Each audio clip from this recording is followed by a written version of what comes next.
రాజ్యమేది లేదు గాని రాణిలాగా చూసుకుంటా, కోట కట్టలేను గాని కళ్ళల్లో నిన్నే దాచుకుంటా. రాత ఎట్లా రాసి ఉన్నా ఆ మార్చి నీతో రాసుకుంటా.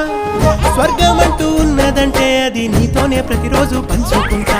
నిన్ను గన్న మీ నాన్న కన్నా అల్లారు ముద్దుగా సాదుకుంటా. నీకు కోపం వస్తే కొంత దూరం ఉంటా, నువ్వు గీత గీస్తే నేను దాటనుంటా.